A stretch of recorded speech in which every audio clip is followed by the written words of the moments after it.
about the world. We need an honest, intelligent, thought-provoking, and entertaining review of what the hell happened on this planet in the last 7 days. We need to sit back and listen to the Iron Fist and the Velvet Glove. Dear listener, we're back after a fortnight's break, feeling fresh. We've got lots of news to talk about. Lots of things have happened. This is the Iron Fist and the Velvet Glove podcast. I, of course, am Trevor, a.k.a. the Iron Fist. With me, as always, good to see you, Brother Paul. Thanks for being with us, Brother Paul. Sister Shay, welcome again. Brother Hello. Joe, thanks for joining. Good to see you. Evening all. That, of course, is a sly reference to Scott Morrison and his speech at a recent Christian conference, which has come under the spotlight and we'll be talking about first up, I think. So why not? So anyway, we're going to talk about that. We're going to talk about a little bit about China, a little bit about Prince Philip, a little bit about... I really want to get onto the Tyranny of Merit by the end of this. So... That's what I intended to read, and sorry, I didn't get around to it. You can just wing it, Paul. That'll be fine. As I always do. I read it, but a lot of it went over my head, so Okay. Really? go slow. Okay. All right, in the chat room already is Don and Bronwyn. Good on you. If you join us in the chat room, say hello. And James has just joined as well, so that's great. Feel like I should probably give a little Satanic update. So what's happening there, dear listener, is we've had some good publicity. If you didn't see it, Robin and I from the Noosa Temple of Satan were on A Current Affair on Saturday night just before the football. So that's 1 million people saw that, and they gave us a pretty fair run, I thought. What were you on? A Current Affair? Really? Yes. On Saturday night? Yes. Oh, Yeah. I had no idea. So I would there have you go. watched it if That's I'd right. known. Neither did Shay. Yeah, sorry. So Did you You, give us you need a to like heads the up on that? Facebook page. No, I just was testing you, Paul. Yeah. To see if I'm a regular current affair watcher? No, see if you like Giving the yourself Facebook page. away. Yeah. Thankful. That's it. So anyway, they gave us a pretty fair run, I thought, because it could go many different ways, but it was pretty good. And so anyway, that was good. And also, it's nearly just over a week ago now, there was an article in the Courier Mail with Des Horton. And Des is one of these characters who struck me as a very conservative, old school Murdoch journalist, and always seemed to me to be fairly anti-Labor and a fairly right-wing sort of character. But actually, when he heard the story, he was quite sympathetic to the whole idea of it and gave me a pretty fair article as well. And I thought to myself, boy, if Des Horton is kind of on board with this, then nearly everybody is. So that was good. They were the major news items. There's a big scoop coming out later this week. Can't tell you too much about it, or I'd have to kill you. But I'm hoping that will generate a lot of publicity and even more pressure on Grace in relation to schools and what's going on with religious instruction classes, something terrible that we heard about. So stay tuned for that. And Any more from Grace herself? no, nothing from Grace herself. And just briefly then, so with our application in the Supreme Court, next Tuesday, I will have applied to have an early order as to costs. There's an obscure provision where you can say, no matter what happens in this case, it's a matter of public interest and each side can bear their own costs. And that would be nice to get that order. So I think that hearing will be on Tuesday. So on Tuesday night next week, I can tell you the good or bad news on that one. Fingers crossed, dear listener. So that'll be something for that. In the chat room, Scott. G'day, Scott, the Velvet Glove, he's there. Good on you, Scott. Other just legal things of interest, I might as well, while I'm on a roll, there's lots of legal things bubbling away, I think, where secular activism needs to concentrate. So one is on the prayers in Parliament. Have I mentioned to you guys before about prayers in council? Essentially, the argument is that it's ultra vires. So I think there's a good chance some groups, maybe me included, will run that argument. And there's also problems with, like, the Australian census.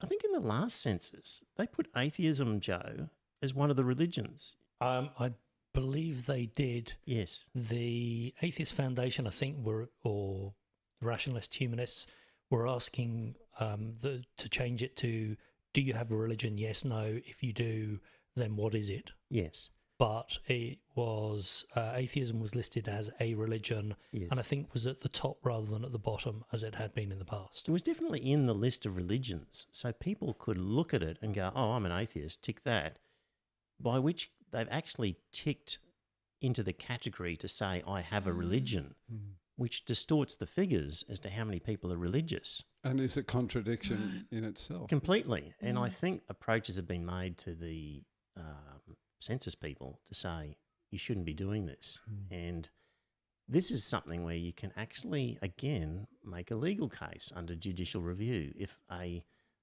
government body makes a decision that is wrong, an error in law, you can actually take them to court and challenge it. So whereas in the past it's like you ask and they say no, and you go, oh, well, we'll try again next year. Well, we're actually sort of reaching the point where we need to say, well, we're going to take you for judicial review. It'll be quite embarrassing for you. So all those sorts of things are in the works. 30% last time said they had no religion. Yes. And but of the ones saying they had religion, a couple of thousand had actually ticked the atheist box from memory. I think atheist was counted as no religion. No, well, in this case, they're talking about it being in the religion category. Have a look anyway. Yeah, okay. So that's where we're up to. Hello to everybody in the chat room still. All right. Well, Paul, last time we spoke, I said to you, I think Scott Morrison is one of the more overtly religious prime ministers we've had. I recall you saying that. Yes, and you sort of disputed that, as you got inclined to do with me. No, well, my point was simply that you overstate the case. Right. I mean, he doesn't talk about Jesus and his religion every time he appears in front of a camera or speaks in Parliament. He just doesn't do that. I didn't say he does it every time. Well, it sounded as if... But I was saying he was the most overtly religious, and I wasn't saying he spoke about it every time. Good. But I think after this speech, what's happened is people have gone, strangely, people have said, boy, this Prime Minister's really religious. And like, what? But he's never made a secret of it. I know. I'm sort of like, what rock have you been living under in the last 4 years? The sort of surprise at how religious he is. And I guess one of the main things was he said, he gave the indication that he thought he'd been chosen by God to some extent for this they all role. think they have been, surely. So what did you think of that? What do you think of that statement where he said that? Well, I think he's nuts. Right. I mean, not he's literally insane, but I think it's a nutty idea. Right. But it's fairly common among religious people, whether they're Christian, Muslim, or whatever. You know, they think that they're somehow special and, you know, they've been chosen by whatever deity they subscribe to. What did you think, Shay, when you heard it? You thought, oh, that's par for the course? I was basically surprised by a lot of my friends didn't see it as a big deal. Right. That's what I was surprised of. But what I think is similar to you, that like it's a bit too much, but it's obvious that they do, religious people do. Where am I going with this? I don't know. Most of them probably just don't publicly say as much. Yeah, I know, but there's in the back of their something mind- like Most of them are not as overt. there's got to be a level of charisma or self-confidence to kind of go out there and think you've even got the fortitude to be Prime Minister. So let me give the Kevin Rudd view. Kevin Rudd said, the idea that anyone leading a political party could believe that it is God on our side is just the stuff of real danger in my view. We are a proudly secular country where people who are agnostics, atheists, Christians, Calathumpians can compete for office in our secular national parliament. That's as it should be. He was sort of quite outraged that Morrison could think he is chosen by God to do this. My personal opinion was, at least Morrison's honest. Like, if you are really religious and you think you could take two views on God, either God is an interventionist God or God is just a sit back doing nothing, observing sort of God. And let's face it, most people who believe in God think God's an interventionist God because they pray. Exactly. And you don't pray unless you're expecting some intervention. Exactly. It's magical thinking. So if you're a religious and you believe in God as an interventionist God who responds to prayer and is actively working in our world, then you must think that he intended you to be the leader of the country because For a it's- reason. Yeah, because it's hand in hand with being religious. So what did you make of Kevin Rudd? I think he's wrong. I think He's a wanker. Well, I just think at least Morrison was honest. Yes. I totally disagree with the idea, of course, Of course. but at least he was honest. And Yes. if you were actually religious, and Rudd claims to be, and I believe he is. I mean, he goes to church every Sunday And and so all the rest when of it. he prays, does he not expect God to answer his prayers? And when he was Prime Minister, did he not think, well, God was watching down and thought, well, that's a good idea, I'll put Kevin in? Or did he just think God was a secular, non-active participant in the thing, just watching from above? Yeah, it doesn't make a lot of sense, does it? Yeah, I was Kevin said? surprised by the outrage Yeah. that people had and the surprise that people had in relation to it. So that was that. What else did he say? He said that he's been in evacuation centres where people thought, I was just giving someone a hug. And as I was praying and putting my hands on people, laying hands on them and praying, Where was he putting his hands? well, on their shoulder or whatever. And Watley said in a message, do you think a person deliberately praying at an unwilling victim or having surreptitious rituals performed without consent is a breach of privacy or an offence of some kind? Shay, do you think? I think it's spiritual assault. Well, is it? What do you It's think? just another thing to have to consider now with the risks, I guess. It's just, I don't know. When Scott Morrison puts his arm Yeah. around you as a bushfire Well, it's victim, very unlikely. then, I you don't need to suppose. agree to consent to it. It just happens. Yeah. You can be sitting there and it happens. And, well, people And look. is that why he was forcing handshakes with people? I- He had to touch the... I don't know if that Yeah. was that part of it or not, but is it should someone be declaring that they're actually praying for you if they're Does it really matter? exactly? I think Yeah, I- that's right. I- What difference does it Yeah, make? I don't- really? I don't think he has to declare or reach for consent if he's going to, in his own mind, imagine he's We all calling have on our God. private fantasies and delusions. I That's know? right. did hear a comment that said praying for someone is like masturbating, thinking about someone. Right. It makes you feel better, but it does absolutely nothing for the person being thought about. Now I'm That's offended. That's probably a fair enough analogy. Maybe it achieves more than what the prayer does.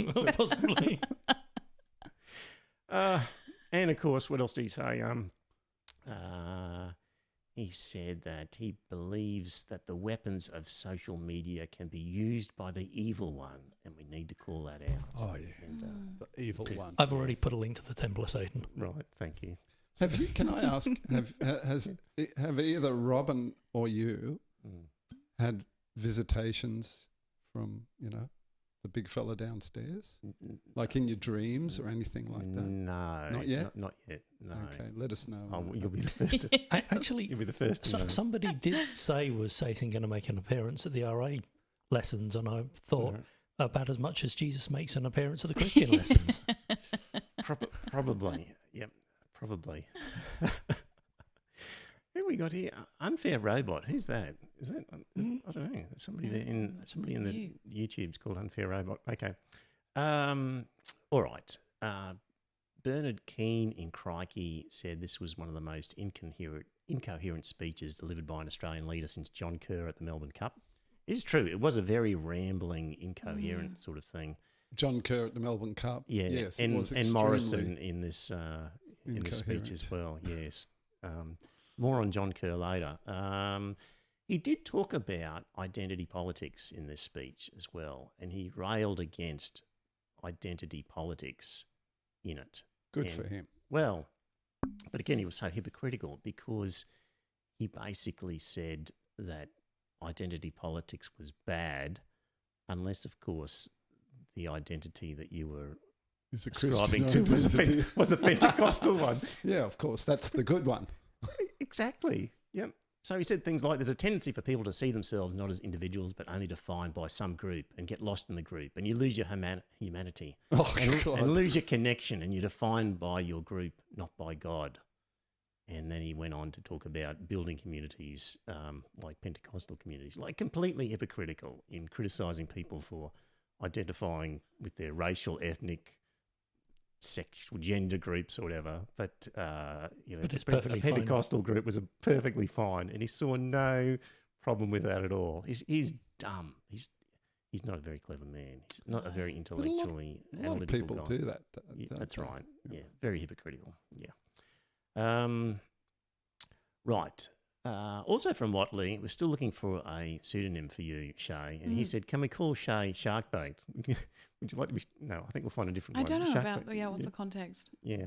He's thinking of Landon Hardbottom with you hovering, Yeah, okay. hovering over the shark.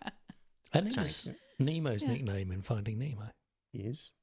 Sharkbait. Oh, was it? Yeah. All right. Okay. Really? There is some reference in Finding Nemo, yeah. Ah, I've okay. never seen it. Ooh, Right. Okay. Sorry, can I publicly admit I've never seen Finding Nemo? I had a toddler And when missed If you much. care Nemo about came out. fish, definitely see that movie. Okay. Fish are friends, not food. That's right. Anyway, so with our Pentecostal Prime Minister doing God's work, fortunately the shovel found some Bible references that sort of back up that Scott Morrison is doing God's work. And we've got some examples here. So this is from the shovel. John chapter 12, verse 16. And the people said unto the Lord, why hath we no immunisations? And the Lord said unto them, that is a matter for the states. Luke chapter 5, verse 21. Jesus looked at the poor and the helpless and the needy, and he said unto them, unfortunately, I have no money to give you because I gave a $22 million taxpayer-funded handout to Jerry Harvey. Matthew chapter 25, verse 35. For I was hungry and you gave me something to eat. I was thirsty and you gave me something to drink. I was a stranger and you locked me up in an island prison for an unspecified amount of time. Food This is, for the, thought. this is the Bible that Scott Yes. Morrison is reading from. So Well, Kevin read that one. Luke chapter 2, verse 12. The fire burnt for 40 days and 40 nights, and Jesus hopped on the first flight to Hawaii. This one, I'll just finish with one other one. Jesus told the parable of the three workers. The first worker called a rape victim a lying cow, but she kept her job because the government had only a one-seat majority. The second worker took a photo up a woman's skirt, but he kept his job and was sent on an empathy training course. The third worker gave her staff cardio watches. And if she does not wish to stand aside, she can go. I didn't send you this one. I just found this one as I was preparing tonight. This is from the John Menadue blog. If this stat is true from this guy, and I've got no reason to think it isn't, but the Catholic Church, considered as a single unit, spends more money from government than the state of Western Australia. That would be amazing if that's the case. Because of all the government hospitals and schools and other programs that the Catholic Church operates and receives money from federal, state and local governments to run, this guy is saying that the money going to the Catholic Church is more than what the federal government gives the state of Western Australia. If true, that is astounding, isn't it? If true. Mm. I don't know how you'd prove that. I don't know. I might contact this guy and see where that information came from. Yeah. So, still on religious matters, just an old one that I dug up and threw into this mix because the religious discrimination bill is still hovering around there somewhere, might come forward, might not sure. One of the arguments and about institutions. So the problem with the religious discrimination bill is the first part of it says don't discriminate against religious people because they're religious. And that's fair enough. But the second part of it is if you've got a religious institution, well, you're very much entitled to discriminate against anybody who's not part of that religion when you have that institution, and that's bad. And John Howard gives the example of when people say, well, why is that bad? He says, well, look at political parties. If the Labor Party wants to employ and insist on only having Labor Party members in its employment, that's perfectly fine. And the same for the Liberal Party. But I don't think that's fine because it depends on the job. if you're just a typist, a data manager, a social media manager, there's all sorts of jobs where why should it be the case that the Labor Party can say, I want a Labor person in this job when it doesn't really matter? When the Labor Party That's print right. flyers, do they demand that the printers are Labor voters? I don't know if they do, but they shouldn't. It makes no sense. But that's Yeah. just an external commercial transaction. Yep. But to have actual staffers in your office for a political party would ring alarm bells for me if I were But if the a member of receptionist, that party. if the receptionist is just taking phone calls, I- why is it necessary? and- If she just does her job of taking the phone calls and patching them through, what's it matter? You're under an obligation. You can't, as an employee, divulge secrets. If you don't do your Not job, supposed to, but some it's people illegal. do. well, it's illegal Yes. whether you're a member or not. Yeah, but And- you would possibly feel less than completely comfortable knowing that your typist, sorry, Shay, you're not a typist, that your typist is possibly an operative for a rival political party. Wouldn't you feel uncomfortable about that possibility? No, not in these jobs that Okay. are not And also, important. maybe in a church, you would want all of your employees inside the church to be fellow believers, but a school is nothing to do with the church, really.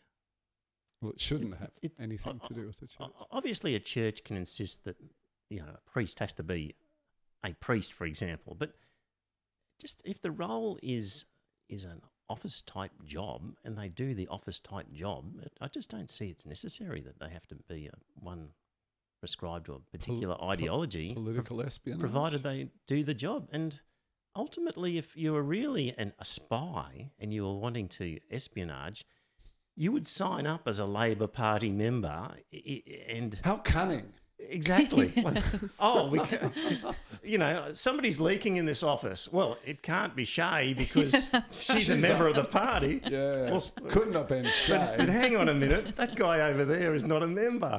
Must be Is him. he not a member? It I just, thought he was a member. that's my point. Is just because you've ticked a box to say you're a member, really, that doesn't prove anything. When So- you were a while back, you were discussing the Order of Australia and the way that was selected, and the board who select the Orders of Australia Yes. were affiliated with the Liberal Party. Yes. And I don't know if you remember saying, but that Yes. you wouldn't put Paul on your teams because you're not sure how he would decide things.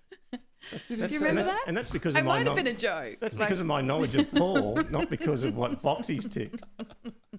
But is it similar to what we're saying here about we want to pick particular people because we want them to move in a particular way or make decisions in a particular way? I don't think that's a good analogy because people in that role were exercising a discretionary power to choose somebody for Australian of the Year, Yes. where there's no right or wrong answers and there's your biases and whatever would play a big part in your choice of who you're selecting. But in a lot of roles in a political party, the guy who's putting the signs up in your backyards, the person printing flyers, the person answering the phone, the person organising volunteers, just really, What I really it's want no to- discretion in that. You just do the job. Yes, Yeah. but they've ordered an urgent review on how they select the Australian of the Year. As Yes. a consequence, they're saying Yes. it's not related, but it does seem to be convenient 'Cause that there's- our current Australian of the Year has been Yes. causing some upset for them. Yes, So they want to launch a review yes. to see how they can better select people that would be more. They clearly looked at it and went, Right. we thought we had this group stacked. And look what we ended up with. Who's the current Australian of the Year? She's that, Grace Tame, yeah, Oh, Grace Tame. yeah, Okay. who was the sort of...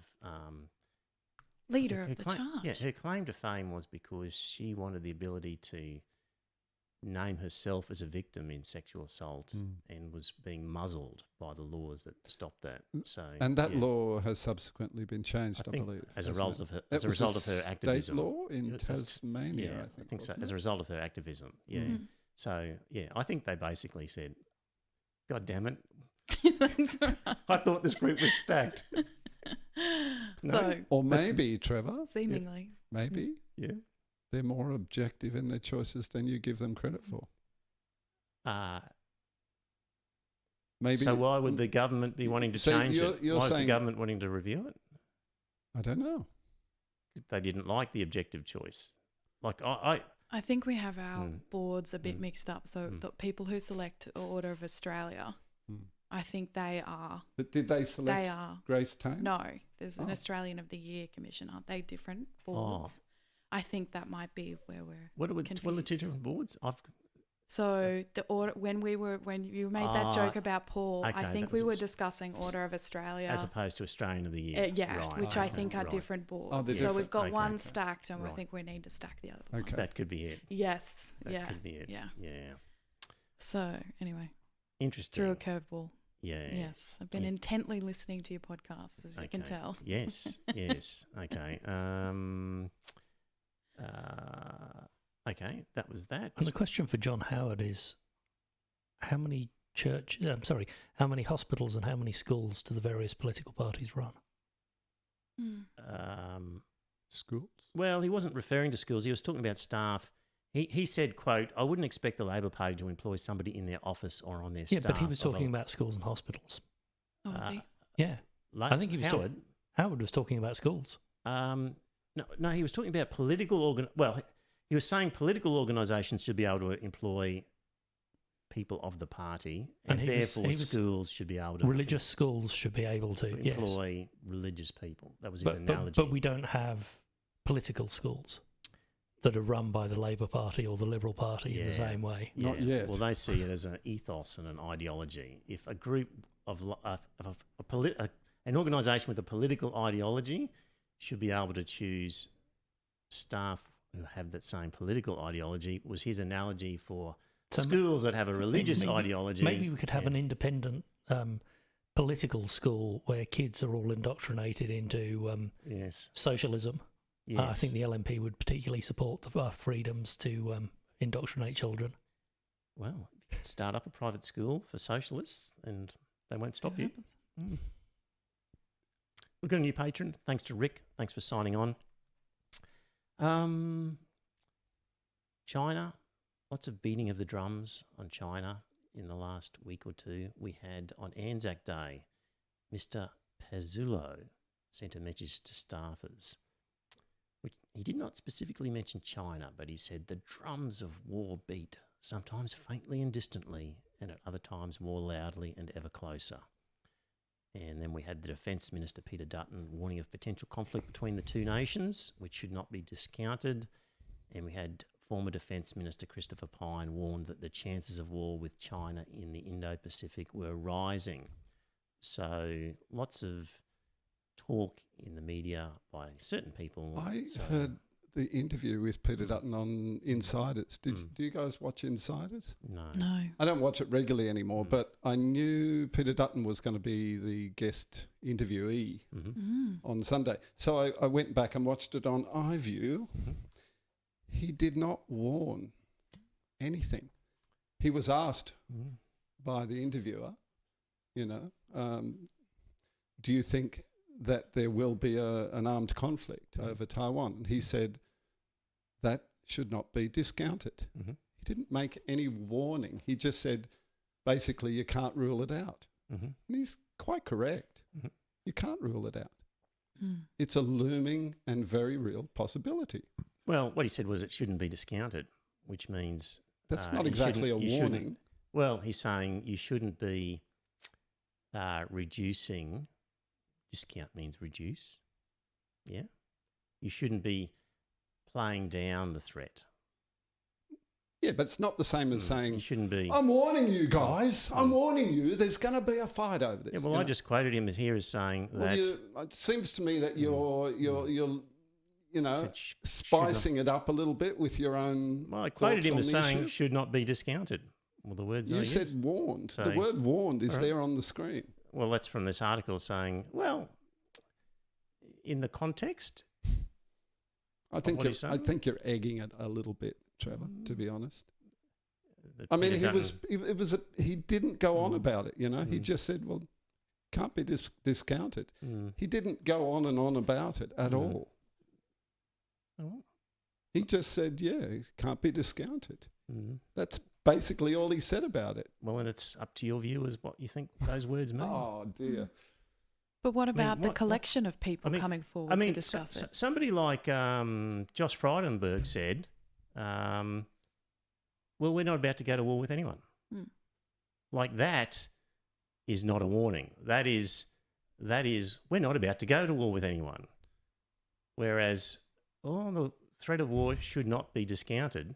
Yeah, I just think you like to find reasons to criticise Peter Dutton. On the other hand, what Christopher Pine said certainly sounded more like an overt warning. What about this guy who's some sort of bureaucrat, Pazulo, who said about the drums of war beating sometimes faintly and distantly, and he gave a speech about referring to warriors. Did you think his was a... Oh, I didn't hear him speak. Right. I'm sorry. Yeah, but that one does sound more of an overt warning. So anyway, we've just got out of Afghanistan, and it seems to me that the Liberal Party would be happy for us to get into China before we even know it. Really? Yeah. They'd be happy. Yes. The Liberal Party would be happy if we went to war with China. They seem to be encouraging it. Oh, Jesus Christ.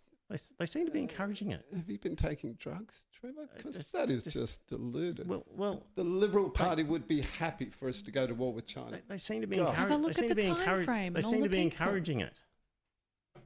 Instead of being diplomatic, they actually seem to be encouraging it. Been extremely I believe we got some some opium from Afghanistan that we want to get rid of.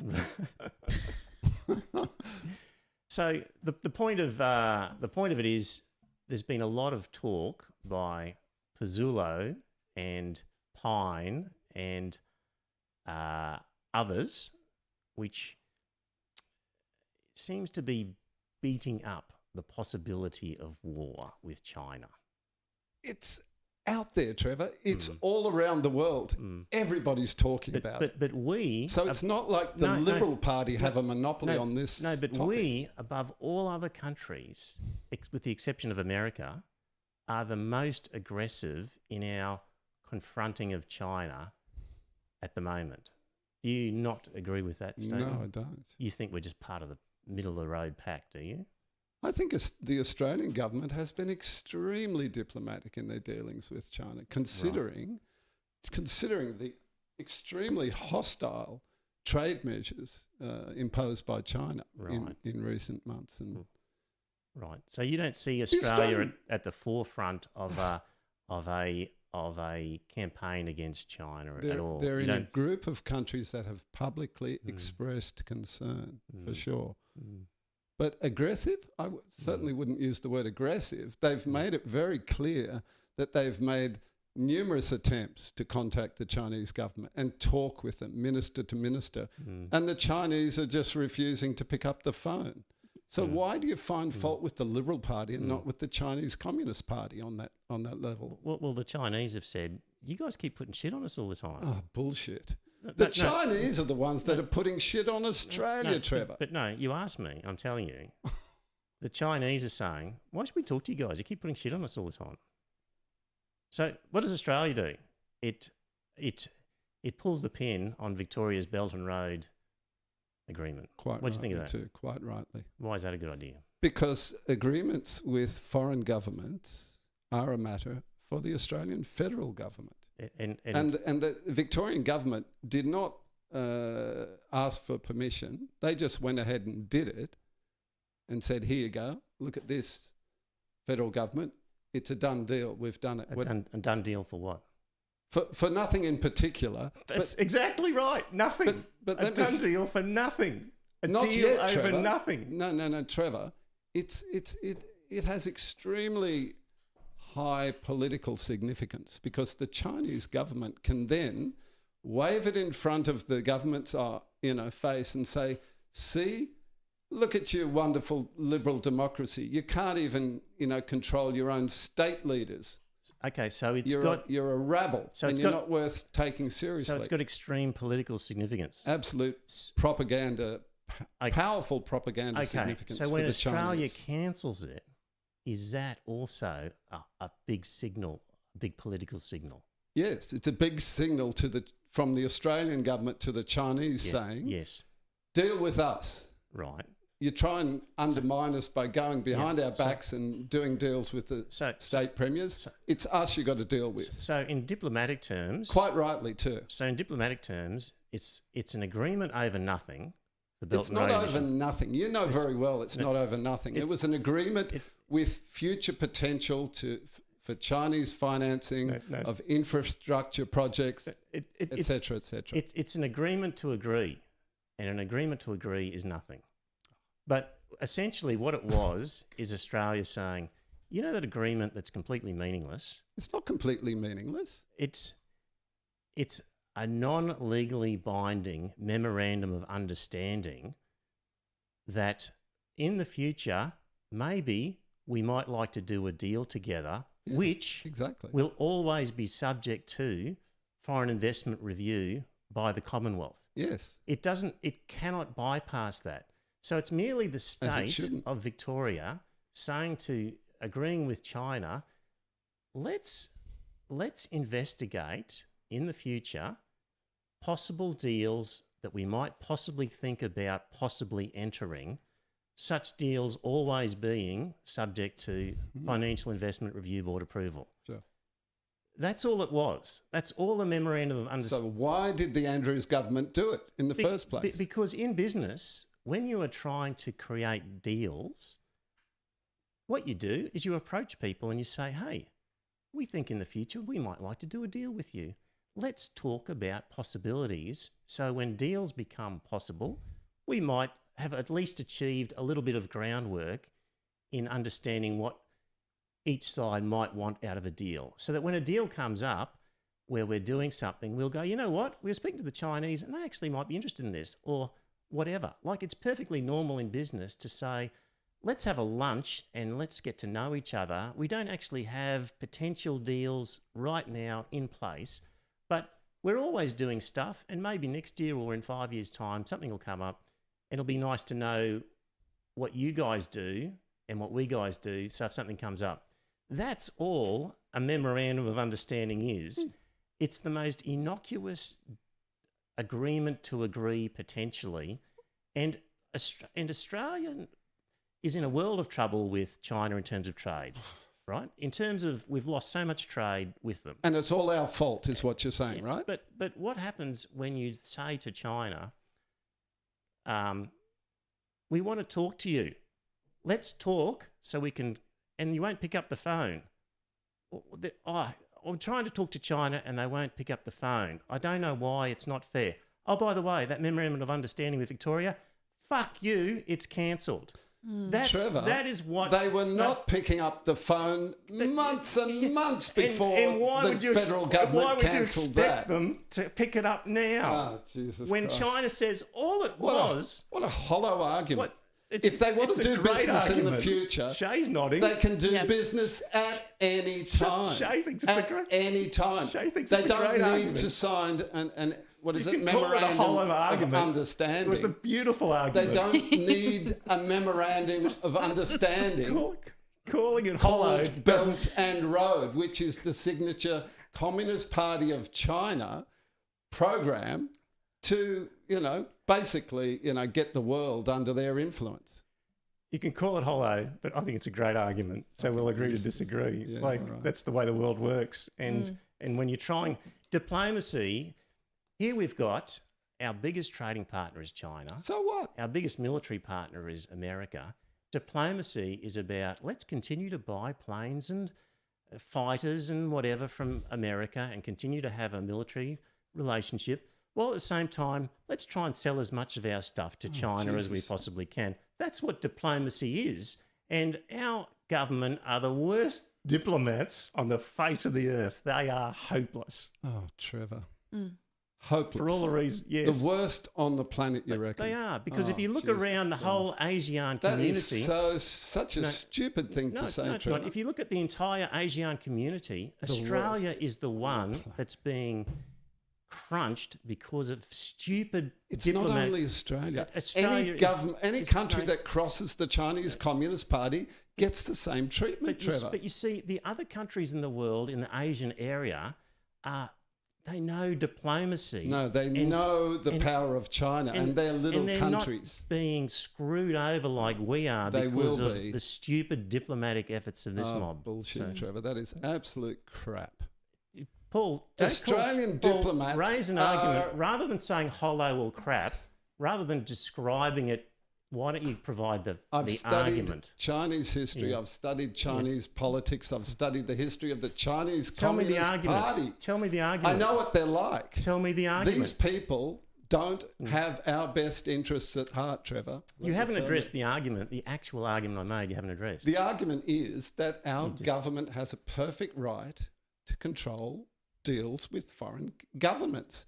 And any deal that the Victorian government does with a Chinese company is basically dealing with the Chinese government. Because as we know, they're all controlled one way or another by the Chinese Communist Party. And what did I say about the Memorandum of Understanding being always subject to the Foreign Investment Review Board rules? Yeah, what did so I say? why did they even bother signing it? For the reason I already told you. Well, they can do that at any time. They can do that with individual, contracts at any time. They don't need this, Belt and Road bullshit. Now we're going around in circles because you won't accept my initial premise of trying to create a business relationship. The business relationship's been there for decades. You're not accepting my argument that it's always subject to Foreign Investment Review Board. It was a pure propaganda coup on the part of the Chinese Communist Party. That's all it was. So it was just now the Australian government saying, "Fuck you," and why don't you pick up the phone and talk about trade? Don't know why. Don't know why you don't want to talk to us. You're putting the cart before the horse. They've been trying for the last, 12 months or so, minister to talk to the Chinese government, and they have not been picking up the phone for all that time. When did the federal government cancel the Belt and Road deal?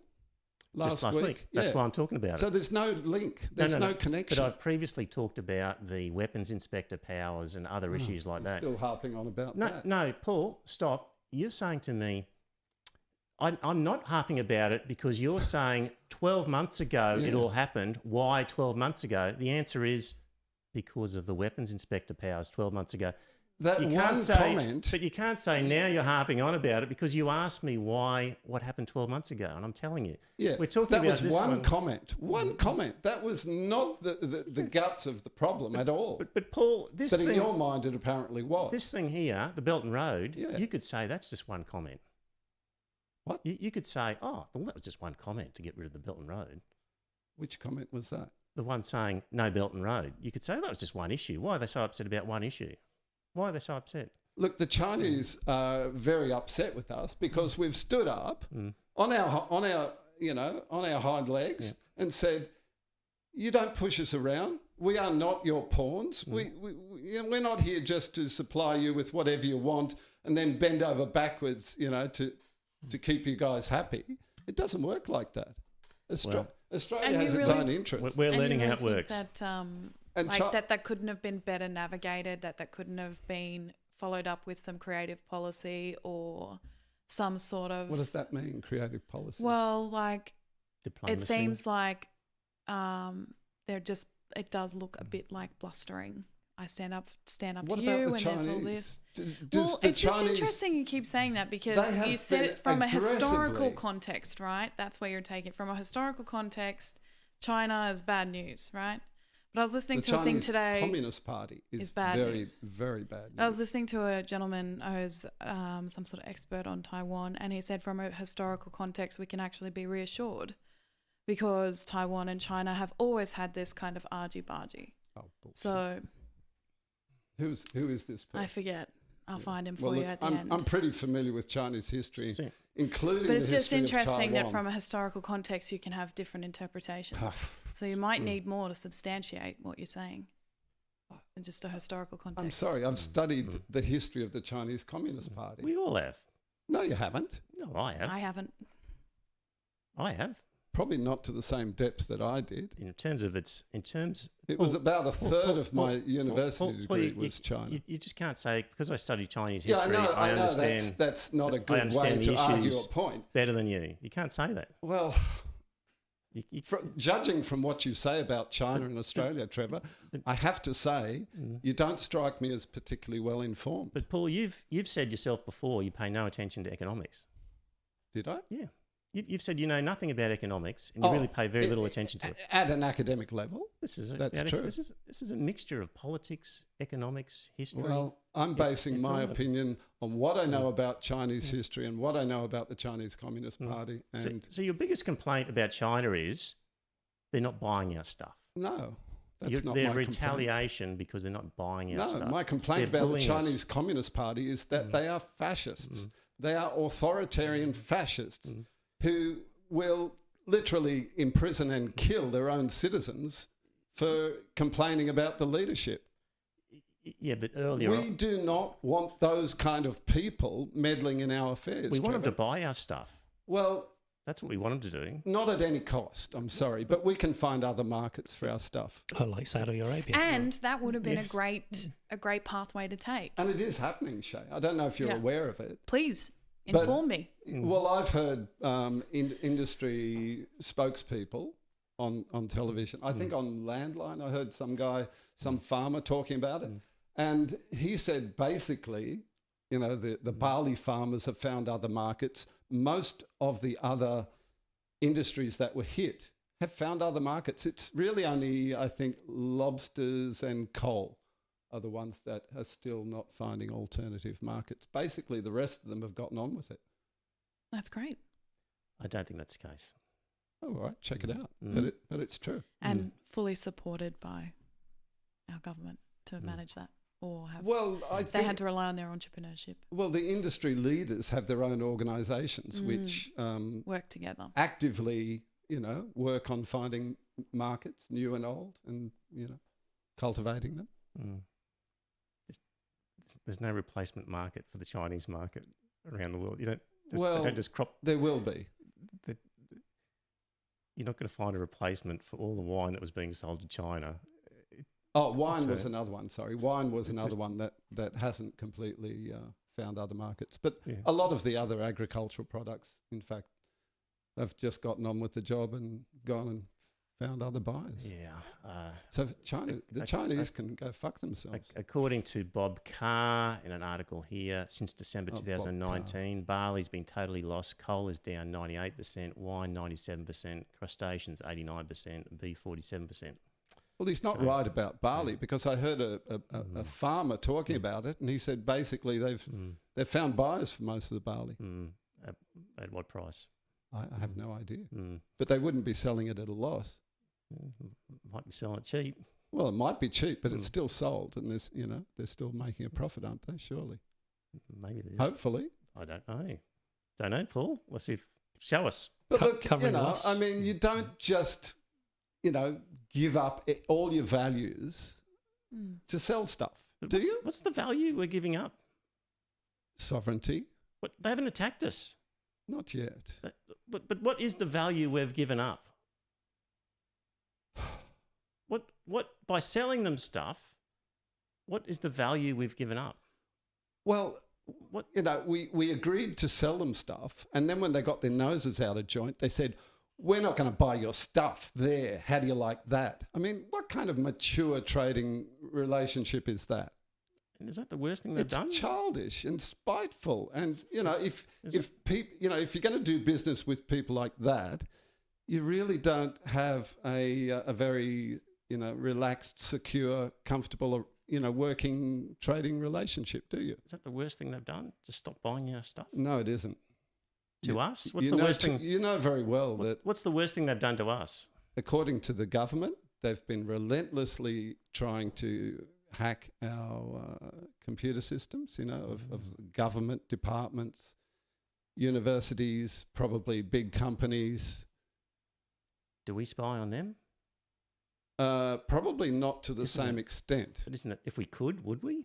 I'm not sure. Isn't spying on each other fair game? Don't we have a Pine Gap so we can spy on people? Pine Gap, I don't think is for spying. It's for communications, for satellite and submarine communications or We something don't know like what that. goes on there because we're not allowed in. Well, we But- don't. That's true. But isn't that fair game to spy? Oh, Trevor, you keep trying to justify all the evil shit that the Chinese do because, after all, don't we do it too? I mean, that's really, really a naive view, Trevor, if you don't mind me saying. It's just consistency. It's if you're going to bag somebody for something you do yourself, then people in glass houses shouldn't throw stones. Does that adage mean anything? Not And in Joe this had a good case. one before about the moat and the boats. We better move on because Anne in the chat room says this argument is totally deranged with a sad face. Good on you. Yeah, well, All right. Let's skip over that one. Let's go to Prince Philip. He passed away without enough mention, I feel, yeah. just briefly. Without enough mention. Yes, from us. Oh, from us. Yes. Just Oh. there was that lady, Jenny Hocking, who managed under Freedom of Information to recover a lot of the letters sent between John Kerr and Oh, the yes. Queen and got She's that. a she fought- historian of some yes, sort. so she had quite a battle to get those. Mm. And anyway, she wrote an article in the John Menadue blog where it said, now that Prince Philip has died, people are sort of rewriting history about him as a sort of a bit of a roguish character who everybody loved when maybe he wasn't quite that roguish and lovable. Interesting here, Prince Philip, the senior Nazi positions of his sisters and brothers-in-law banned from his wedding to Princess Elizabeth in 1947 were hidden in the oblique melange of German relatives or family connections. So I always heard of him as Phil the Greek, but I didn't know he had the Nazi connection with his family. Oh, yeah. So there we go. Not only And- German, but there were, what were they, Joe? Were they Danish or something like that? Parts of his family? Part were Greek and... Yes, and Danish, yes. All of the royal families of Europe are interbred. Yes. Indeed. I mean, the First World War was between three cousins. Right, yes. Family disputes are the most bitter. Exactly. A couple of million died, but it's a usual family squabble. Yeah. What I heard was because it was so soon after the end of the Second World War, they thought it was a bad look to invite Yes. Germans, didn't they? Just a Yeah. bad look in Nazis. it was a bad look in 1947 to invite Nazis.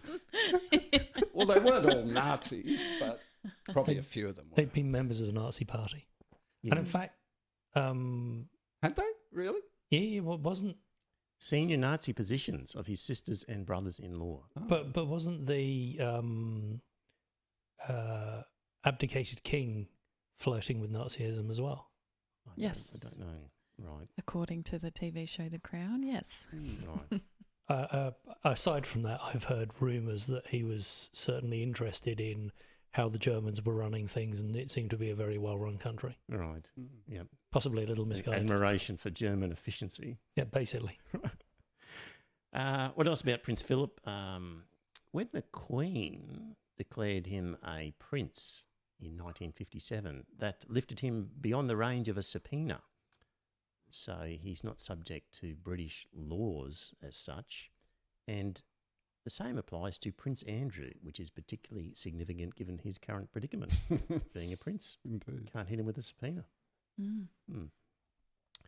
And they're also exempt from freedom of information laws in the royal family. So, and he didn't get on well with Gough Whitlam No. and Who, Andrew? Prince Philip. Yeah.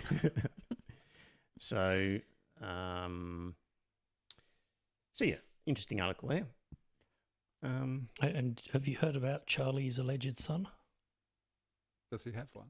Yeah, No. somebody in Australia is alleging that Charlie and Camilla had a child out of wedlock Really? before Diana's wedding, Really? and that he is the oldest of Charles's children. Wow, haven't heard that. No. And he's posed for photographs with them Gosh. looking younger, as in a collage of the three, Mm. going, look at the facial similarities, can't you see it? Where was this? Where were you reading this? It keeps coming up in my news feed. I don't know why. What. Yeah, it's never appeared in mine. Okay. So, Nor mine. yeah. Seems a bit of a stretch, but well, Somebody's targeting you, Joe. obviously. Dear listener, one of the things I do here is subscribe to a number of right-wing news outlets like the Courier Mail and the Australian, so I've got a broad view of what's going on.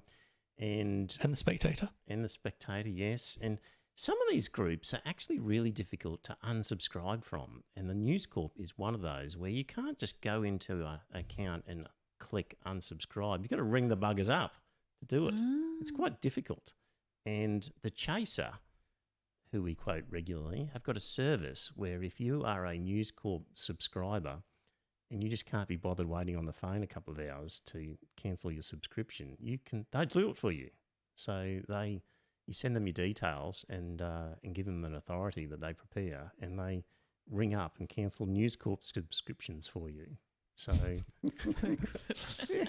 What You a can also service. get delisted off the Catholic Church. There's a similar mob who do something is there? to get unbaptized, because apparently they won't take you off the rolls unless you demand in forms in triplicate. Right. Can you send me a link to that? If you I'll have to find it. Yeah. Yeah. Because I was thinking the Noosa Temple of Satan might offer that service as well. So that's right. It's not easy to get off the roll. Yep. So I'm on the roll at a church in St. Joseph's, Kangaroo Point. So that was where I was baptised. I was in grade 2 at the time. You've heard this story? No. And so we were living at Spring Hill and going to this place at Kangaroo Point. My mother wanted us to go to a Catholic school for the discipline. And I was in grade 2, my brother was in grade 3, and somehow the nuns found out we weren't baptised. God, I said, you got to get these kids baptised. And she said, they're well, polluting the school grounds. that's right. So they said to my mother, you've got to get these kids baptised. And she said, well, I don't care. Why? If you want them baptised, you do it. Yeah. So one afternoon, my brother and I were hauled out of class, Really? and a couple of grade 7 students were nominated as our godparents, What? and we went into the church and we were baptised with a couple of grade 7 students as our godparents. A surrogate godparent. And my parents Wow. were not anywhere to be seen. That is bizarre, isn't it? Yes. That is just bizarre. Yes. Ugh. I waved at them in the school grounds a couple of times. I hope they're proud of how I've turned out. Your That's- godparents. Catholic Church, that's what happens when you put grade 7 kids in charge of the moral upbringing of a kid in grade 2. They turn into It Satanists. serves you right. Could have been worse. It could have been a nun. So, yeah, true story. So, Wow. yeah. I'm sort of keen to do the renunciation just to sort of see the entry in the role. You should do it publicly Yes. in front of that very church or chapel yes. where it happens. Yeah. Walk in and denounce the Holy Spirit, because apparently that's the one unforgivable sin. Is it? Apparently. To denounce I've the Holy committed, Spirit. I've committed a few other worse ones in recent times. No, you haven't, Trevor. Oh, I don't No, know. that's the worst one. Right, I don't know. Right. Tyranny of Merit. This will go on a fair bit. This will be a bit of a monologue, dear listener, but I find this concept interesting. It comes from a book by Michael Sandel, The Tyranny of Merit. The Tyranny of Merit. And this is, I've summarised for you, so you don't have to read all 275 odd pages of it. So, Thank you. yep. Okay, introduction. Ronald Reagan, Margaret Thatcher, they argued government is the problem and markets are the solution. Clinton and Blair and Obama and the New Left embraced open markets, provided there was an opportunity for everyone to compete in the market and therefore get what they deserve. Americans have great faith in the possibility of upward mobility. It's at the heart of the American dream, but it just actually isn't true. In terms of upward mobility, Americans rank well behind lots of other OECD countries. So social mobility in America is restricted. It's actually terrible. The American dream is alive and well in Denmark, if you want to look at social mobility. I don't know. Any billionaire can become a president. Yes, that's right. So he, in the book, paints a picture where there's no real meritocracy. But even if it was possible to have a meritocracy, would it be good, is his question. And he says the winners in a meritocracy hold a smug conviction that they deserve their fate through their talent and their hard work, while losers are looked down on by the winners and by the losers, who kind of see themselves also as undeserving. Both sides, the winners and the losers, lose sight of luck and fortune and the common fate in this sort of false vision we have of a meritocracy. So he says, hiring people based on merit makes sense. Rewarding people based on merit seems fair. It seems non-discriminatory. It encourages productivity, and it matches our sense that people should get what they deserve. So how could a meritocracy possibly be bad? So he argues, how did we come to this view of meritocracy is kind of through religious conditioning, actually. So he says, we've been conditioned by our culture into thinking people get what they deserve, and it started with religion. If you look at biblical theology, it taught that good and bad events were aligned with favouring or displeasing God. Yep. God doled out punishments or rewards in response to our deeds, and we are seen as earning our fate, and that led to harsh attitudes towards those that suffered misfortune. They must have displeased God and therefore deserve it. Contrast that with the Book of Job. I love the Book of Job. It's the lesson number 1 in our Satanic religious instruction classes, the Book of Job. Love it. Did you ask permission to use it? From God? From the Bible. So in the Book of Job, dear listener, for those of you who are not familiar, Job is on earth. He's quite wealthy. He's got several wives and slaves and abundant crops. And God is looking down and saying, look at my faithful servant Job. He loves me. He adores me. He worships me. And the devil says, well, that's just because he's doing so well.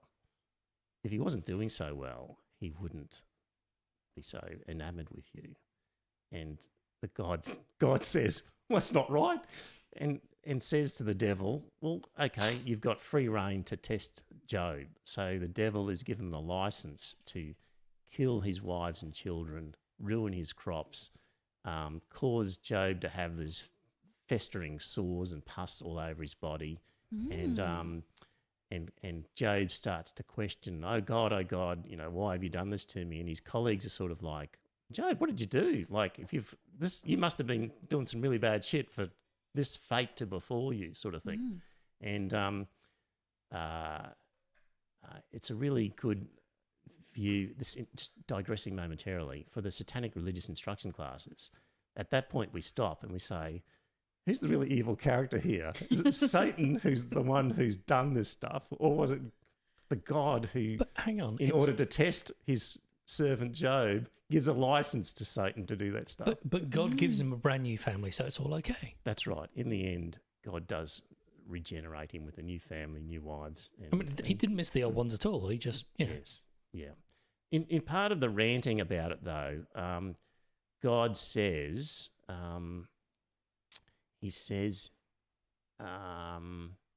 it rains in places where there are no crops. God's ways are more mysterious than straight merit-based reward system. God renounces a cosmic meritocracy and teaches Job that faith means acceptance of God without expecting God to dispense rewards and punishments. So the Book of Job is a little bit of an outlier in that sort of sense, where it's a great story. Anyway, so you've got salvation and you've got self-help, which creates a conundrum. So if God rewards or punishes behaviour, then it takes away God's omnipotence, in that he's compelled to follow the rules and his power is somewhat limited. But if salvation is an unearned gift, then why allow evil to exist if he has the power to prevent it, and evil is not needed as a sorting tool of a merit system. Allowing unnecessary evil would be unjust. So that's one of the sort of inherent problems with religion, of the salvation versus self-help. Another conundrum is free will. One view is God gave us free will, so our suffering is not evil, but rather punishment. We're just being punished because we've exercised our free will in a certain direction.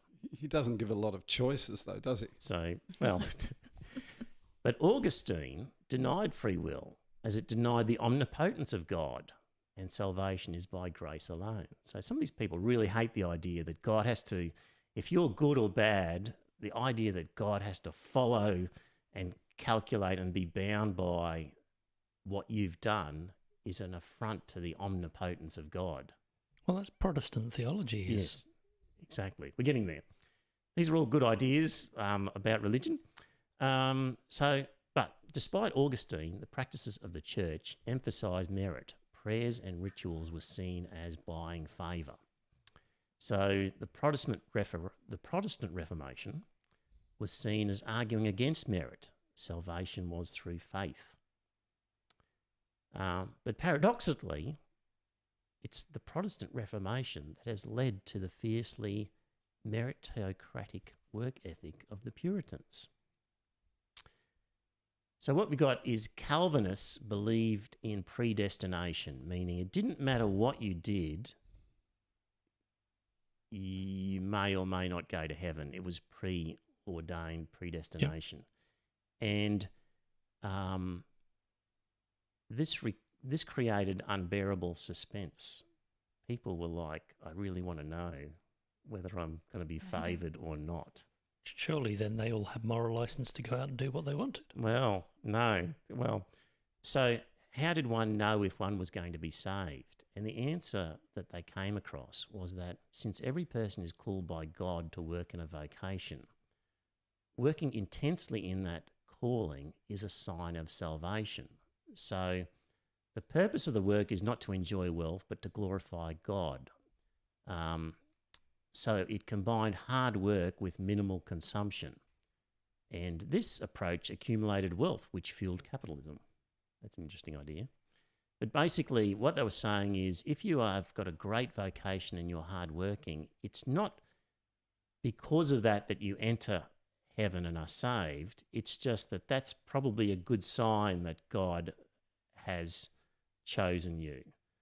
People, of course, began to confuse that and over time came to the view, well, if you work hard and have a vocation, then that does get you into heaven as a deserved entry rather than as a sign of what was already predetermined. So, if the religious motivation falls away, you can still be left with the relic of hard work and minimal consumption as a cultural base for capitalism. Over time, successful vocation moved from being a sign of predestined salvation to a source of salvation. So just as the Jews relied on a meritocratic reward for observance of the law, and the Catholics had a similar thing, a reward for observing rites and sacraments, the Protestants adopted a meritocratic reward for vocational duty. And this unleashed a torrent of anxious and energetic striving. So the notion today is that you can succeed by your own effort, and those who succeed deserve their success. So, as a writer, Max Weber, observed, the fortunate person is seldom satisfied with the fact of being fortunate. Beyond this, he needs to know that he has a right to his good fortune.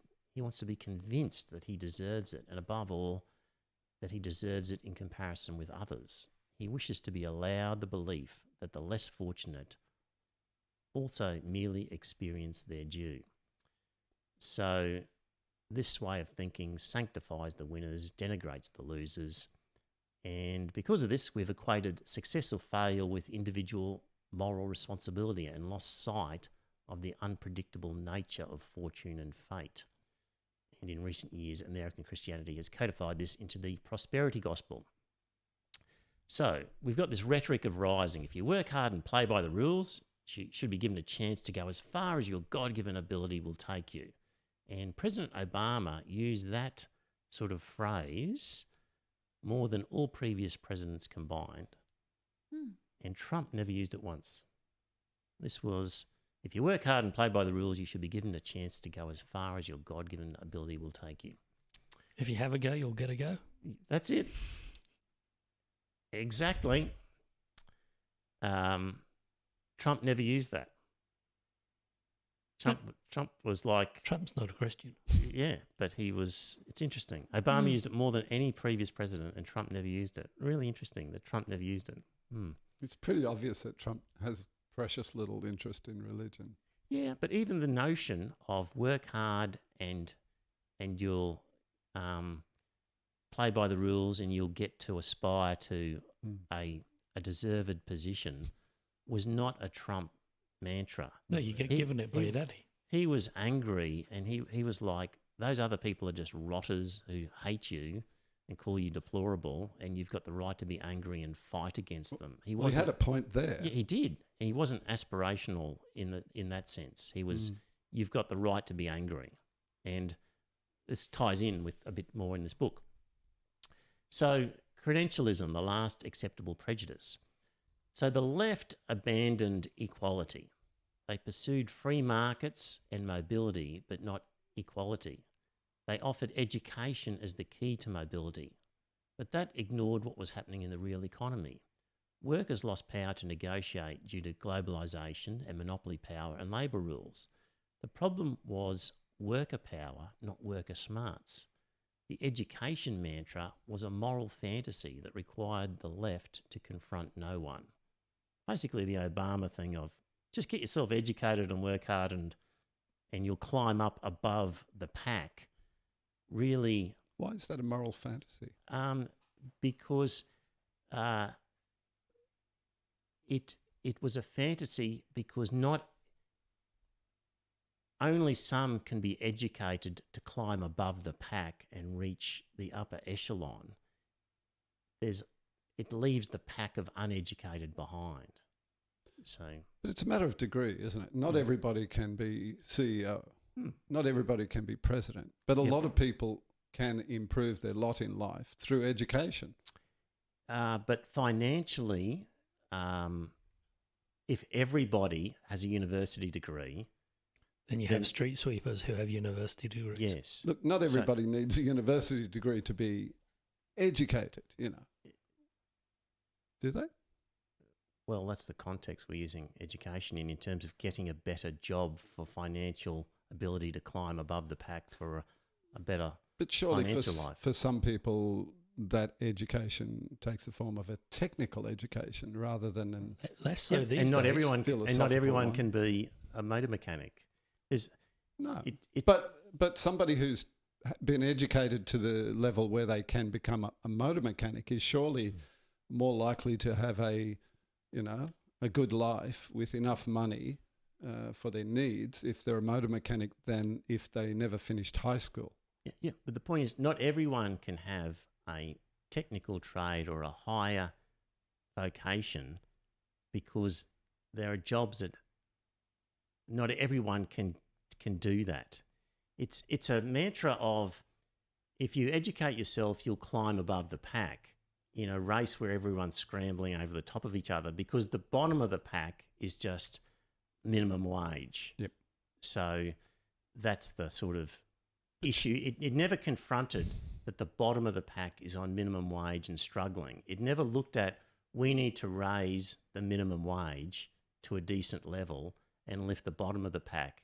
It was a mantra of if you educate yourself, you'll get off the bottom where the rats are scrambling around and you'll get to the top above them, was essentially the vision that the left took on because they abandoned the poor working class and said, well, you guys didn't get a job and you didn't get yourself educated, so you deserve $7.50 an hour. So let me keep going, but that's the sort of theory that we're on here. So, by the way, Ivy League education does not necessarily lead to great results. JFK had smart people who led America into the folly of the Vietnam War, and Obama's advisors bailed out Wall Street. And there were some really interesting examples of education here in this book at page 100, looking at the background of the the people who launched the New Deal, FDR's New Deal, this was to end the Depression. Okay. Harry Hopkins, Roosevelt's closest confidant, was a social worker from Iowa. Robert Jackson, US Attorney General, was a lawyer who had no law degree. Jesse Jones, who ran Roosevelt's bailout program, was a businessman from Texas who had no qualms about putting the nation's most prominent financial institutions into receivership. It goes on. Just some other groups. 1945, Clement Attlee's Labor Party. 7 of his ministers had worked as coal miners. Amazing. The UK Labour Party, that doesn't surprise me. Yeah, 1945, 7 of his ministers had worked as coal miners. The health minister, Aneurin Bevan, who had left school at 13 and worked as a miner in Wales, led the creation of Britain's National Health Service. So this sort of little aside as to whether a formal technical education, you can still be educated without. I doubt very much that any coal miner would become a government minister now, simply because of the complexity of what they have to do. Coal mining, absolutely. No, I mean ministering. Yeah, but we've argued before, like Jackie Lambie, gets a lot wrong, but I actually think she's got a lot more smarts than a lot of the other so-called educated I've got a ministers. good role for Jackie Lambie, foreign minister. She'd sort out the business with China overnight. I don't know. Possibly. Has she got a position on China? She's hang on. She served in the forces. I don't She'd be the last person to get us into a war. Indeed. That's right. She would understand the impact. Yeah. War is not always a matter of, people saying, "Hey, let's have a war. It'll be really great." It doesn't happen like that, I'm afraid. Anyway, we've digressed, but yes. I've actually, okay, Jackie Lambie is our coal miner, really, of today. Canary in the coal mine. That's it. Okay, college-educated elites have more bias against less educated than other disavowed groups, and they are unembarrassed by their prejudice, according to this. So they wouldn't for a moment diss a black person or a gay person or a trans person, but they'd more likely to turn their nose up at an uneducated person. That sort of has a ring of truth to it. It's a generalisation, though, isn't it? There'd be a footnote for this. So if a study shows that, would you be okay with that? Maybe. Okay. And the uneducated know this. They know that the educated are sneering at them. And the deplorables knew that Clinton, Hillary, was sneering at them. She definitely was. Yeah. So, and like Morrison now, when he talks about, well, you don't solve these problems in the wine bars and cheese bars of inner city, CBD, whatever, he's really sending a dog whistle to the uneducated. That's that right. Those people sneer at you and think they've got the answers. That's his sort of dog whistle to that sort of thought process. Right. Incidentally, when it came to Trump, electoral studies showed that education, not income, best predicted support for Trump. Lack of education, most likely, a good indicator of voting for Trump. And yet, even more than wealth. I've heard people say that in the last election, the number of non-white Americans who voted for Trump increased. And the number of, the people that everybody was saying, Trump hates and would never, ever align themselves with Trump, actually a lot of them voted for Trump because they saw the alternative as worse. Well, were they uneducated? No idea. Yeah, well, this is saying, like black people who they are could have been uneducated. So black people who, for example, you would think, why would they vote for Trump? Because he's clearly a racist. But if they were uneducated, they would be more likely to than an educated black. That's the theory. Previously, the uneducated voted for the left and the educated voted for the right. Now that has swapped. And this is happening in the USA, the UK and France. But the wealthy still vote for the right.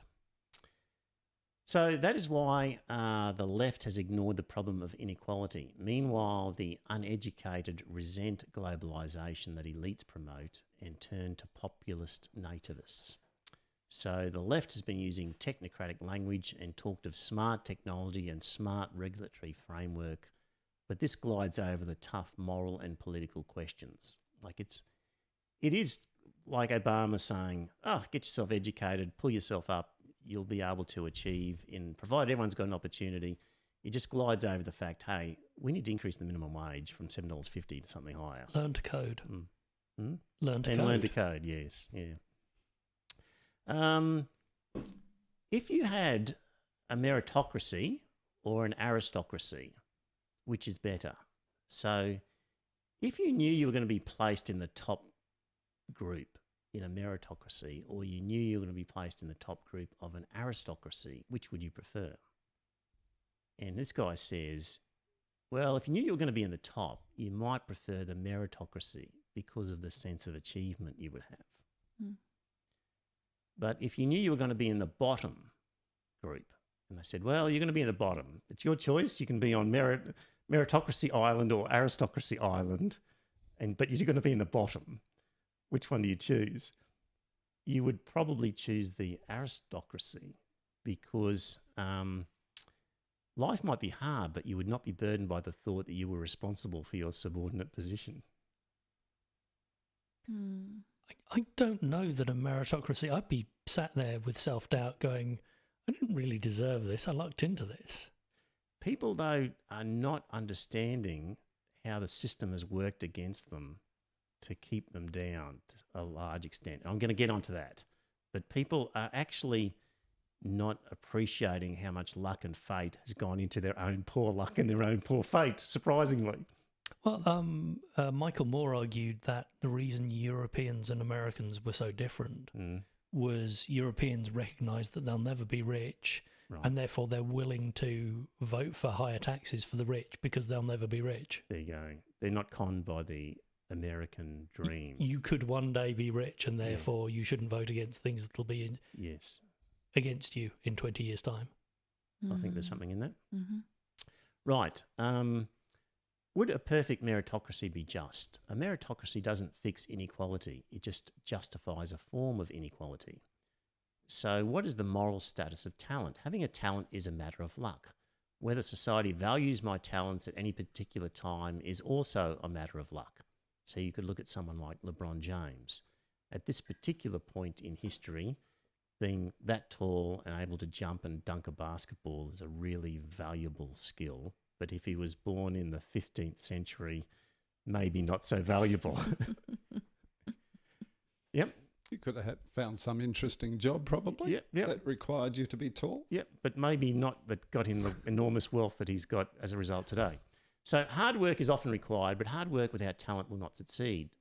Also, some argue that the ability to work hard and persevere is also a matter of luck. Like it's actually part of your DNA and also your environment, your ability to work hard. Well, if you're not sick. Yep. So Friedrich Hayek, the Austrian economist and the inspiration for Margaret Thatcher, he said reward reflected supply and demand and had nothing to do with merit. But he used this to reject a redistributive taxation. He was just quite happy for that to work out the way it did in winners and losers.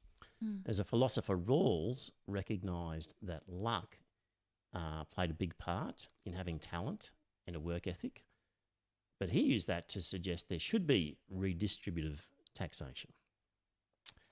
So Rawls makes a good argument as to why the rich are not morally deserving of the wealth and why it's okay to take some off them. But he doesn't really make a good case of why the community has a good reason to grab it off the wealthy.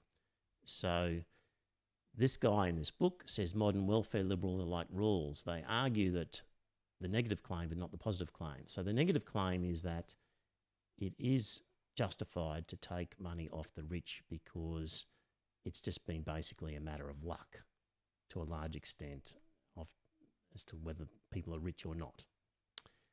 And he's going to argue a positive case soon.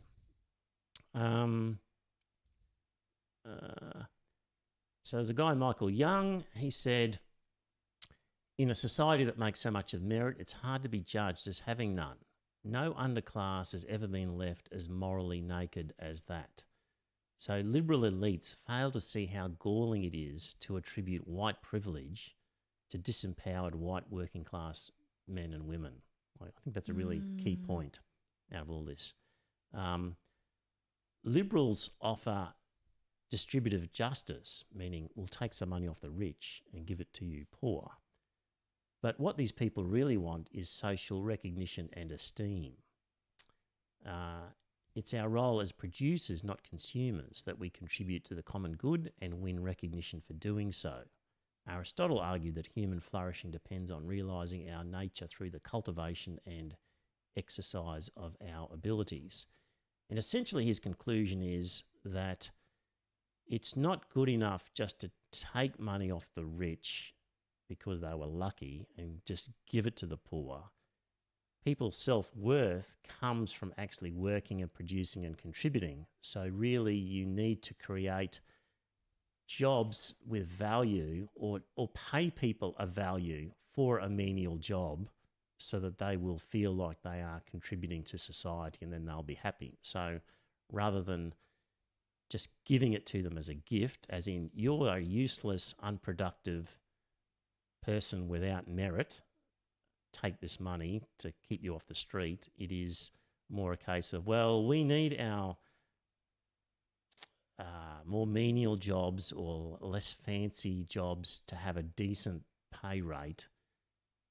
You can have this job and earn a decent living and contribute to society. Sort of the positive side of it. So I think the positive claim is you take someone, stick them on a desert island. What is their worth? It's whatever food they can gather and whatever home they can build. And anything else they gain is through society. And therefore, anything they gain over and above clothing and shelter is given to them by society. And they haven't earned that. Society has given them the tools to gain that. I've got a separate article here from Evonomics, which gives a really good example of Gutenberg. So Johannes Gutenberg invented the printing press, 1439. Most of us would agree, I think, that the printing press amounts to an invention at least as important as Google. Yet Gutenberg did not become a billionaire. Gutenberg didn't get extremely rich because the world economy in the 15th century was simply too small and too fragmented to support any billionaire fortunes. They didn't have 1 billion people all around the world with $1 to spare towards printing equipment. So every billionaire's wealth today depends on having access to a large population that's linked through a globalised economy. The more this global economy grows, the richer our billionaires get. This growth happens independently from any one individual's effort and talent.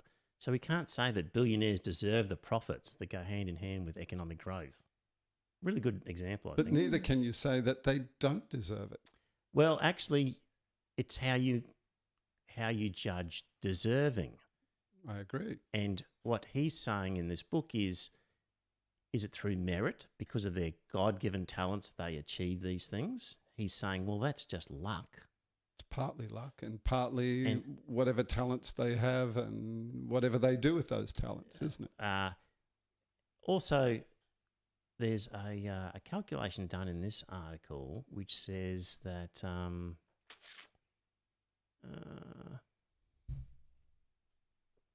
it looked at how much of billionaire wealth came from inheritance and from cronyism and from monopoly power. And essentially, they looked at billionaires and what industries they were in, and they traced 65% of the world's billionaire wealth to cronyism, inheritance, and monopoly. It just wasn't related to talent.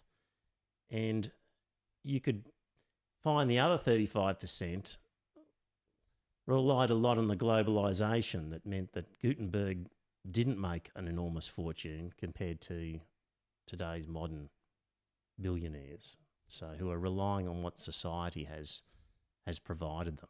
So, and just to finish on this one, don't know if anyone's still listening in the chat room. They might have all abandoned us at this stage. But anyway, I really like this concept. So Hear the snoring from here. So suck it up. Anyway, we're on the home straight on this one. Do people in Britain resent the rich? Yes. According to a new study published this week, the answer is not really. So this was in the UK. It explored public attitudes towards wealth based on focus groups held across England. And it said that most people are relatively content with people getting rich and that attacks on the wealthy are often viewed negatively. And this presents a dilemma for progressives. One response is to accept the belief that Britain is a meritocracy. It's ingrained in our collective psyche, and just adjust policies and narratives accordingly. This would mean ditching a class war rhetoric and instead putting forward solutions designed to appeal to a meritocratic worldview, which might mean closing tax loopholes and increasing taxes based on fairness and efficiency. And that's going to chime in with people's existing attitudes towards wealth. But in this article, it's saying that that's a bit of a cop-out. Really, you should try and change the narrative of people's thinking and to say that, well, actually, it is a class issue. So Margaret Thatcher's neoliberal revolution wasn't just successful because it reorganised the economy. It was successful because it embedded a particular narrative about how wealth is created and distributed. So long as there is sufficient competition and free markets, every individual will receive their just rewards. It's a world where businesses are the wealth creators who create jobs and drive innovation, and business owners are entitled to the financial rewards of success, regardless of how enormous they are. So that, of course, bears little resemblance to how the economy actually works. So the economy, in practice, the distribution of wealth has little to do with contribution and everything to do with politics and power. So people need to start understanding how people make their money and become billionaires is not really through talent and hard work. There's lots of other factors of luck, and for the vast majority of cases, it's exercising control through monopoly power and through cronyism, as it's described in these other articles. So, and even if you look at somebody completely honest, maybe in the tech industry or something, or you look at Apple and Steve Jobs and you say, look, Steve Jobs, what a great inventor, deserves... No, was. What's that? Steve Wozniak was the inventor. Well, either one of them. If you say... He was a marketer, wasn't he? You say, look, at least they invented the iPhone. We all love it. You've got to give them credit for all that. But when you actually look at the technology of the iPhone, almost every single element of an iPhone was created through government programs, DARPA in particular, and other government entities who spent the money, did the research, created the stuff, and... okay, he put it all together in a nice iPhone, but the real invention part of it all was actually came through the community, the common good actually developed. But the all community certainly also benefits. Indeed, from having prosperous companies in the community that employ people, make lots of money, get taxed. That tax goes back to the... Of course, but we can't look at a billionaire. People today will look at a billionaire and say, oh, the billionaire deserves it. If he's made his money, good luck to him, he gets to keep it. And it doesn't recognise that billionaire is actually a billionaire because we haven't charged the billionaire enough. It's like Gina Rinehart. The reason Gina Rinehart is so wealthy is that we sold our iron ore to her too cheap. We didn't extract enough from her, and she got it too cheap. And that's also what's happening with billionaires in other industries, where we're saying we've set up this amazing civilization that has allowed you to design one widget and sell 1 million of them easily. You need to pay us for that, and we don't charge those people enough. That's Game of Mates was talking about property development. And the value in property development is the change of land use. Yes. Which is granted by councils to private developers, and the gain goes to the private developer. Yes. And where in Canberra you have leasehold, the gain in value goes to the landowner, which is the government. Yes. So any property gain, any gain in the value of the property goes back to the government, Yep. which is given back into the citizens. Mm. So there you go. It's a very socialist communist view on one point, but it's also actually a reality check on how the system actually works. And I find it quite interesting, the whole meritocracy argument. So It's a little bit over-egged, though. I mean, I don't think anybody in their right mind claims that any of our societies are perfect meritocracies. They are works in progress, surely. did I say it was? No, but Did he say it was? it sounds like he's saying No. meritocracy, you're all dreaming. No, he said that the big part of his book is there's no such thing as a meritocracy. And even if you could have one, it's not just. It's not just. Yeah. Okay. But is it not more just than other alternatives? What he's suggesting is you like need a socialist utopia. He's saying that inequality is a problem and that a meritocracy does not fix inequality. And he's saying that rather than just giving money to the poor as a welfare check, you really need to basically create a minimum wage so that when the poor are working, they're actually getting a livable, proper wage that allows them to be proper members of the community. That they have some dignity in their life. Exactly.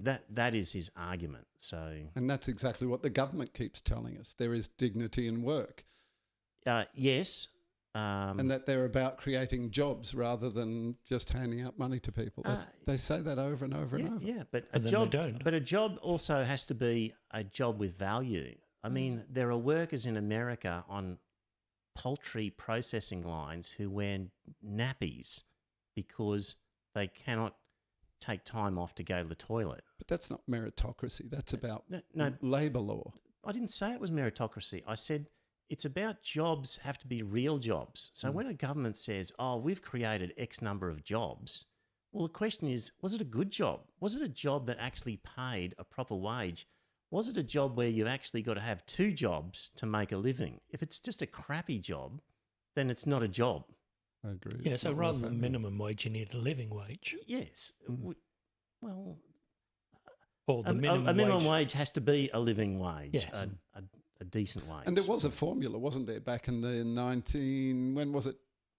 30s or 20s when the Australian government came up with this idea of a living wage? When was that? Was that after the Depression, perhaps, or during the Depression, when they realised that people just having a job wasn't enough? And they had this idea that a working man, because they usually were men, the breadwinners of the family in those days, a working man should be able to earn enough to support himself, a wife, and 2 or 3 kids or something like that. And they called that the living wage, I think.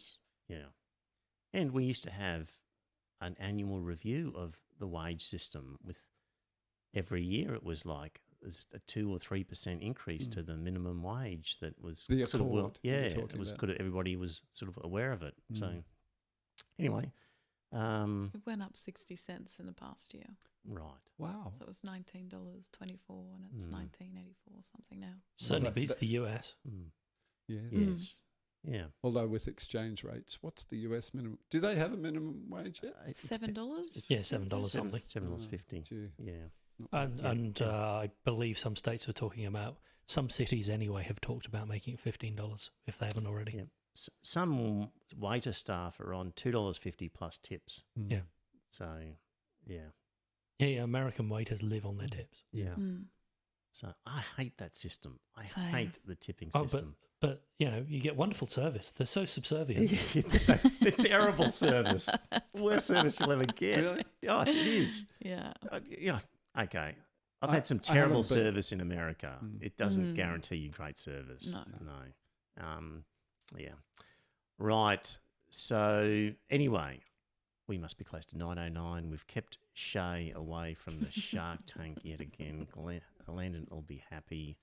There we go. We've had a good argument over China. We've had a bit of a dig at Scott Morrison, and we've finished off with a philosophical meritocracy argument. If that didn't keep you happy, I'm sorry. Find another podcast. But Trevor, are you not in favour of the idea of a meritocracy? I'm saying the idea of a meritocracy has serious problems because it doesn't take into account luck and fate and good fortune the way as much as it should. That's the idea of merit, that your talents will get you to your position, has some serious flaws to it. Well, it doesn't always get you that position, but surely a system where people are rewarded for their merit rather than whose son or daughter they are or who they know. Here it is. It's a meritocracy, but the top and bottom have to be adjusted. There should, under a Trevor Bell system of government, there are no billionaires. Like, in fact, once you get to 500 million in wealth, you get handed a Cartier watch and a certificate that says, congratulations, you've reached the end of your wealth creation aspect of your life, and you can now stop, because beyond that, you're dangerous. You've got way too much money and you're dangerous. And the bottom, dictator who made that law isn't dangerous. No, because I'm saying to those people, guess what? The reason you got to 500 million was because of what the commons provided you. And the reason Gina Rinehart's got to 16 billion is because she wasn't charged enough. And so if you can get to 500 million or $1 billion, I'm saying you've maxed out. And at that point, nobody deserves $1 above that, because it's essentially only there because of the commons, and the commons demands the rest. Look, I absolutely agree with you, Trevor, that rich people did not earn it all, by themselves, that they used the commons, as you call it, and very effectively. And, I've made this point in an argument with my quite well-off brother-in-law. But and your brother-in-law would not be affected in my world. Like, your brother-in-law, I assume, has less than $500 million. Oh, much less. So than go that, for it, your brother-in-law. Yeah, But Gina Rinehart, Gina Rinehart would be affected. Yeah. But meanwhile, the hamburger flipper down at Grilled is going to be bumped up as well. So it's those top and bottom need to be adjusted. And there's a big area in the middle where a meritocracy can operate pretty much unhindered. But it's the extreme end of wealth that really needs to be stopped, because it's undeserved. According to you. Yes. And it's dangerous, according to me. And it's the bottom end that is screwed because of lack of power, because of labour relations laws have just decreased compared to what they used to be. People are at the mercy of power. And who can argue?